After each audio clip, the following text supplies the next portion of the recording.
Muy buenos días, jóvenes. Vamos a terminar la parte del estómago en esta clase. Recordando que en la última clase estábamos observando mucosa del estómago, mucosa gástrica, donde se comentó del epitelio, que es el cilíndrico simple, de las fositas gástricas, de las glándulas gástricas, de la lámina propia, como GALT, tejido linfático relacionado con los intestinos. Se han descrito todas las células que tenemos en la mucosa. Hablo de células epiteliales como las de superficie de revestimiento, las regenerativas, las mucosas del cuello, las parietales, las principales, las danas. Son 6 células que se han descrito. Y por último estaría la capa muscular de la mucosa, que en el estómago está formada por 3 estratos, que serían circular interno, longitudinal medio y un circular externo. 3 capas. Ahora vamos a revisar la submucosa. Desde esta parte tendríamos que ver submucosa del estómago. Seguimos con esta porción del conducto alimentario.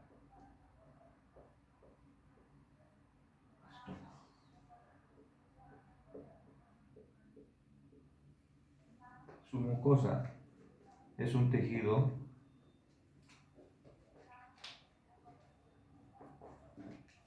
denso y regular,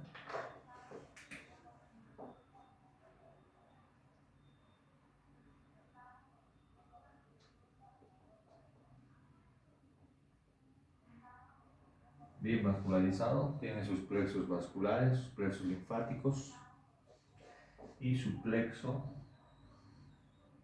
submucoso de Meissner.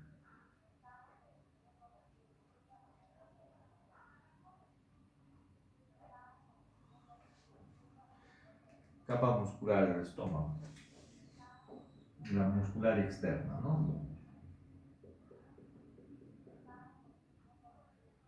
Esta muscular externa, comúnmente en el tubo digestivo, está constituida por una capa circular interna y una longitudinal externa. Es así, solo que en el estómago se adiciona una tercera capa, que es una oblicua interna. Pero esta oblicua interna no es muy evidente. Se podría observar con mayor nitidez en la región cardial, pero en el resto de las regiones del estómago no está muy clara. Pero anotamos una capa oblicua interna, una capa circular media y una capa longitudinal externa. También presenta su plexo mientérico de Auerbach, que va a controlar las contracciones de esta capa. En el estómago, las contracciones de la capa muscular van a lograr que los alimentos se combinen con los jugos gástricos, que los vamos a conocer en un momento más. La última capa es la serosa. Solo es serosa en el estómago. No tiene una región que sea adventicia, es solamente intraperitoneal. No hay ninguna región que sea retroperitoneal. Entonces está recubierta por el peritoneo, con su epitelio plano simple. Ahora sí, entonces vamos a revisar lo que sería la histofisiología del estómago. Lo vamos a ver aquí. Histofisiología. Y justamente vamos a hablar de los jugos gástricos. Vamos a ver cómo están constituidos, cómo está formado y cuánto se secreta por día.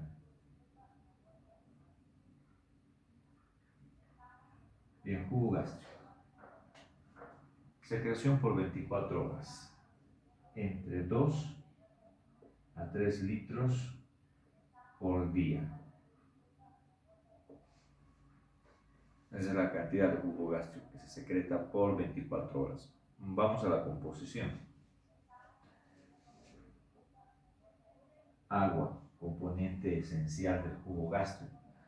La agua va a salir del tejido conectivo hacia la luz.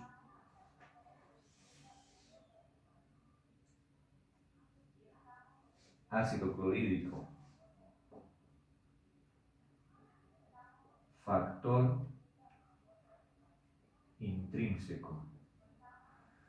En realidad, la composición del jugo gástrico se basa en todo lo que producen la mayoría de las células de la mucosa gástrica, excepto las hormonas, ¿no?, que producen las células DANS. Lo demás está presente acá. Factor intrínseco, esto es producido por la célula parietal. Ahora, si recordamos a la principal, las enzimas. Lipasa gástrica, renina gástrica,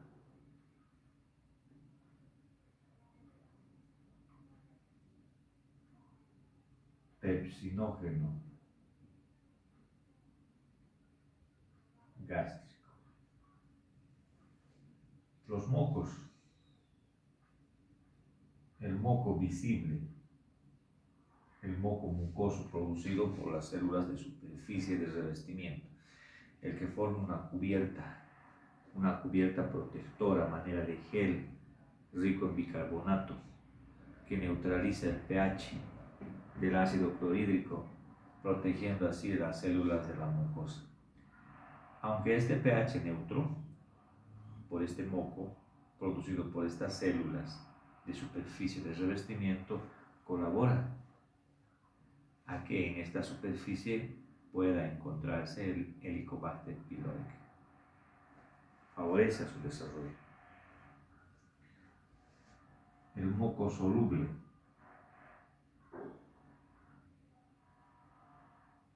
El moco soluble que solamente servirá para lubrificar, ¿no?, producido por las células mucosas del cuello. Esta es la composición. Entonces acá tenemos, si ustedes se fijan,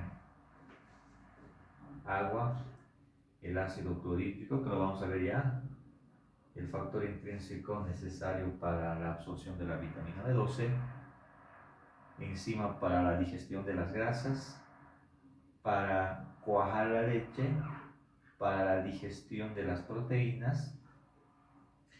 Previamente el pepsinógeno debe pasar a ser pepsina. El medio es el ácido clorhídrico. Un moco para la protección del ácido clorhídrico de la mucosa, ¿no?, protege a la mucosa del ácido clorhídrico. Y un moco soluble para la lubrificación. Se puede adicionar acá también como parte del jugo gástrico al mismo bicarbonato. Estudiaremos el vaciamiento gástrico. ¿Cómo se produce el vaciamiento gástrico? Lo vamos a hacer aquí.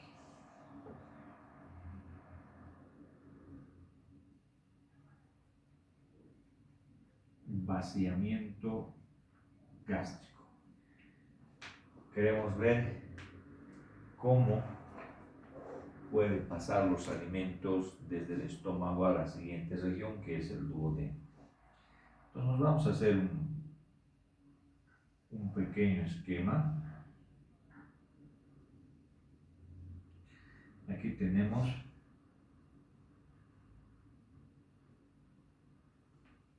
el píloro, el antro pilórico, el esfínter pilórico,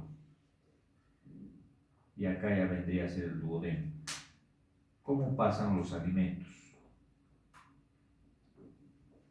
¿Cómo pueden pasar los alimentos de aquí a aquí? Acá tenemos un esfínter. Este es el esfínter pilórico y acá está el antro pilórico.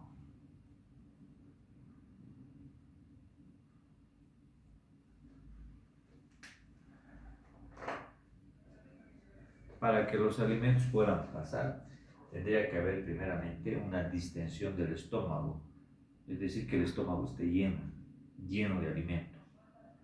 Entonces, lo que va a acontecer es que acá en el antro pilórico se vaya contrayendo la capa muscular y a la vez se vaya relajando el esfínter pilórico. Así va pasando los alimentos en alicuotas, como dice, poco a poco. Acá se estimula por medio de una hormona.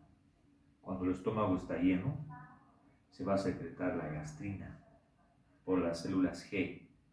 Y lo que la gastrina hace, lo que hemos dicho hace poco, induce la contracción del antro pilórico y a la vez la relajación del esfínter pilórico, lo que indica de que el vaciamiento gástrico es estimulado por la gastrina.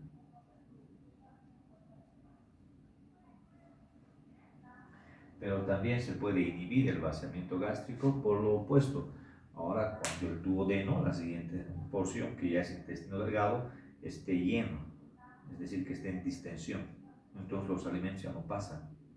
Cuando el duodeno está en distensión, ahora se va a secretar otra hormona, otras hormonas, como son la colecistocinina, que va a inhibir el efecto de la gastrina, y el péptido inhibidor gástrico. Colecistocinina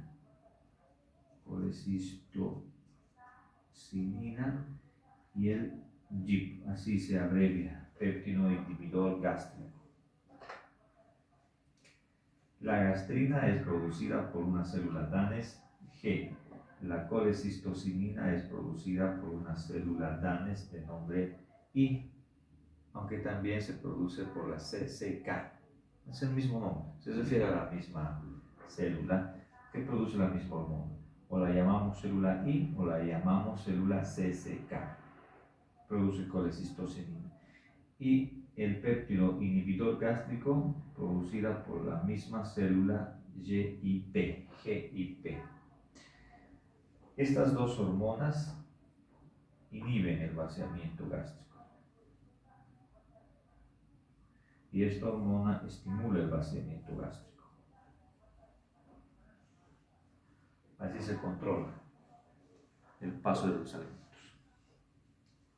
Vean cómo influye mucho en el metabolismo del estómago, en esta parte, las células Danes, que son estas.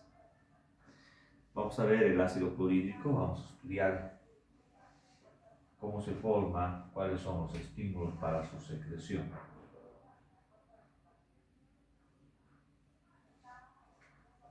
Ácido clorhídrico. El pH, que puede ser 2, puede ser 1 o incluso puede ser menos. En una bibliografía de histología en el Lesson Paparo menciona que el pH va desde 0.8 hasta 2. Bueno, no hay mucha diferencia, ¿no? El Leslie Garner menciona que es de 1 a 2 su pH. Suficientemente ácido, ¿no? Suficientemente ácido como para poder descomponer los alimentos y facilitar de que las enzimas digestivas ingresen en estos. A la vez que este medio ácido va a convertir el pepsinógeno en pepsina. Hace poco hablaba de eso. El pH de este ácido clorhídrico va a convertir pepsinógeno en pepsina y la pepsina es la que va a degradar recién a las proteínas. Anotamos estos datos de importancia. pH. Vamos a anotar de 1 a 2. Si consideran 0.8 también está correcto. Luego, conversión de pepsinógeno en pepsina. Pepsinógeno en pepsina. Y la pepsina lo que hace es degradar proteínas, digestión proteica.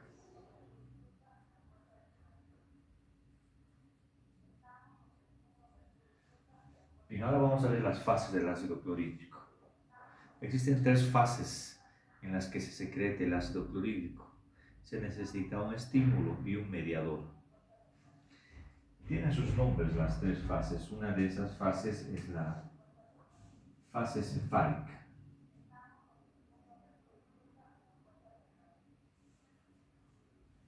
Otra de las fases es la gástrica.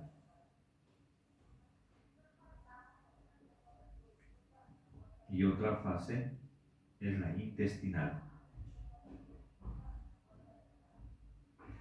Tenemos entonces tres fases. Primero vemos la fase cefálica. En la fase cefálica se secreta acetilcolina, pero ¿ante qué estímulo? Ante un estímulo que puede ser psicológico, un estímulo que puede ser pensar en algún alimento, observar en algún alimento o ver el color de un alimento o incluso el estrés. Entonces acá en la fase cefálica mencionamos un estímulo visual, un estímulo pensativo y el estrés. Estos estímulos van a inducir a la secreción de acetilcolina y la acetilcolina lo que hace es ir a la célula parietal y estimular a que secrete ácido clorhídrico.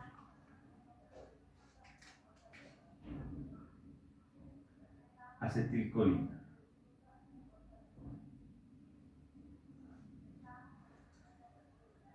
Vamos a la fase gástrica. En la fase gástrica se va a secretar ácido clorhídrico con presencia de alimento.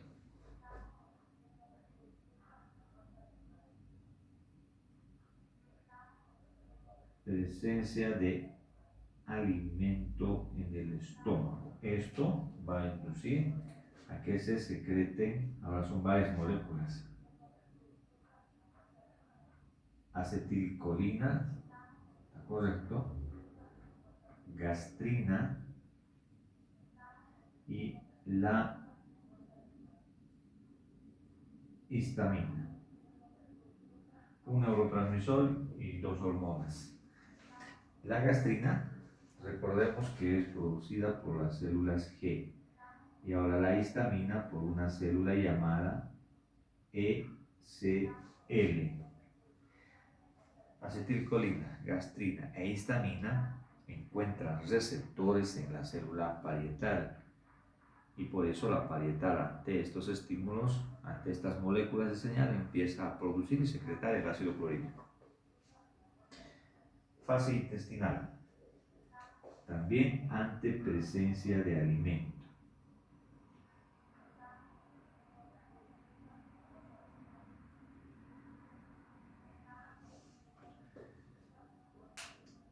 Y el estímulo es el alimento y el mediador será la gastrina.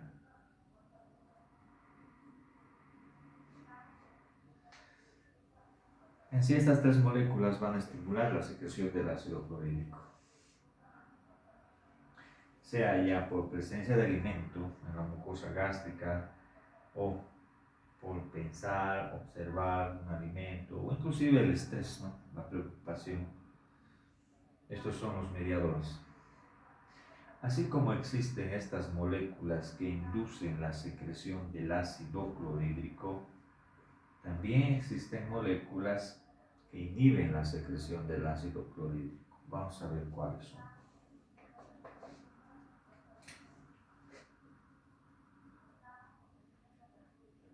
Inhibidores del ácido clorhídrico. Muy bien.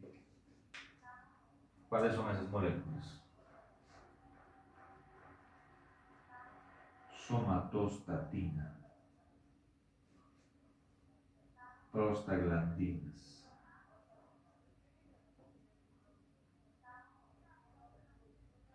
urogastrona y nuevamente el péptido inhibidor gástrico. Somatostatina. Estas moléculas tienen que evitar la secreción del ácido clorhídrico. Primero la somatostatina lo que hace es inhibir a lo que sería las células SL y las células G. Si se inhiben a las células G y a las SL, que son estas, miren acá están, se va a inhibir al mismo tiempo la liberación de gastrina e histamina. Y estas dos hormonas estimulan la liberación de ácido clorhídrico en la fase gástrica y en la fase intestinal. Es una forma de evitar la secreción del ácido clorhídrico. Prostaglandinas, urogastrona y el péptido inhibidor gástrico directamente inhiben la secreción de ácido clorhídrico en células parietales, directamente.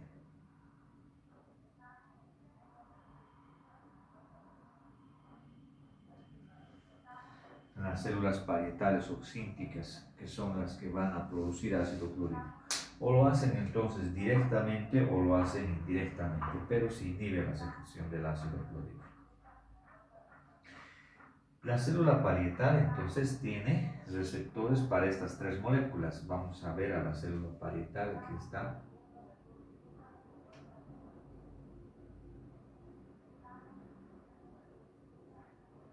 Aquí está su sistema de canalículos, sus microvellosidades, su sistema túbulo-vesicular.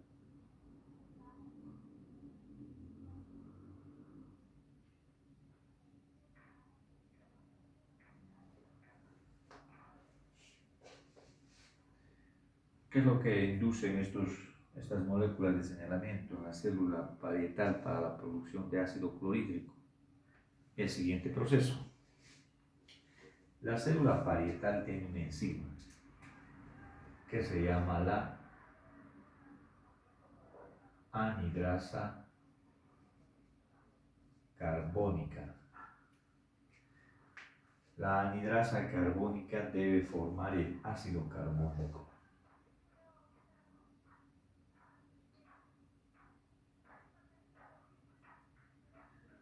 Para esto utiliza el agua y el dióxido de carbono. Estamos hablando de cómo se va a formar el ácido clorhídrico. Este ácido carbónico se va a disociar en bicarbonato e hidrógeno. Bicarbonato y el hidrógeno, estas moléculas van a regularizar el pH de alguna solución, de algún medio, o lo vuelven alcalino o lo vuelven ácido.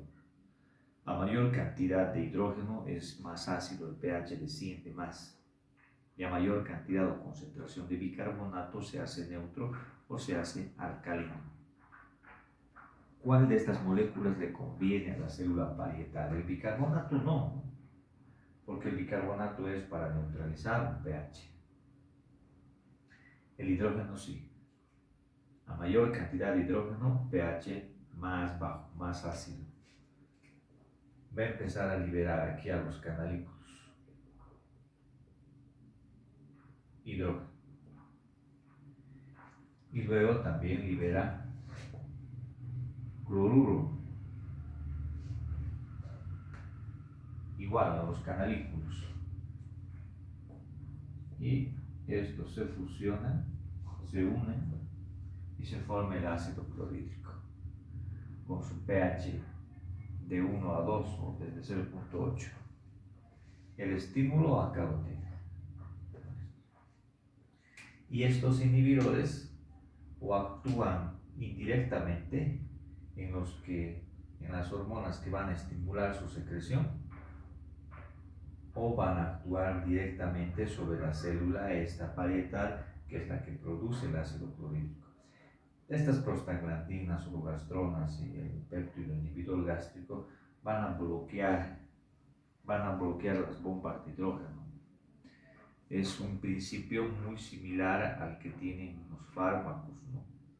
Unos fármacos que también van o antiácidos, como se conocen, que van a evitar de que se secrete el ácido clorhídrico, inhibiendo la secreción del hidrógeno. Y es que en la membrana de estos canalículos encontramos bombas de hidrógeno, que son las que expulsan el hidrógeno a la superficie para conseguir ese pH. Si se inactivan estas bombas de hidrógeno, pues no se libera la suficiente cantidad para conseguir un pH. Esa es la finalidad de un antiácido, como un fármaco con esa finalidad, como el omeprazol. Esa es la histofisiología del estómago. Hemos revisado todo. La siguiente clase ya tendríamos que ver el intestino delgado. Hay que tener en cuenta bien todo el metabolismo del estómago con la secreción de hormonas, ¿no? Cuáles son, por ejemplo, acá las que estimulan el vaciamiento, las que inhiben el vaciamiento gástrico, los que estimulan la secreción del ácido clorhídrico. Esta hormona la vamos a seguir viendo, la gastrina, que acá tiene dos funciones: vaciamiento gástrico y secreción del ácido clorhídrico. Y los inhibidores de la secreción del ácido clorhídrico, indirectos o directos, ¿no? En células que no son las parietales y directamente en células parietales. Y la composición del jugo gástrico y la concentración aproximada que se secreta por 24 horas, y el metabolismo del ácido clorhídrico a partir de la anhidrasa carbónica. Esta enzima la vamos a seguir observando, ya la hemos estudiado en otras células, muchas poseen esta enzima porque en base a esta se producen estos dos componentes que van a regular el pH de un medio, de una solución, volviéndola o alcalina o volviéndola ácida. Bien, jóvenes, entonces terminamos y nos encontramos la siguiente clase ya con intestino delgado. Que tengan muy buenas tardes.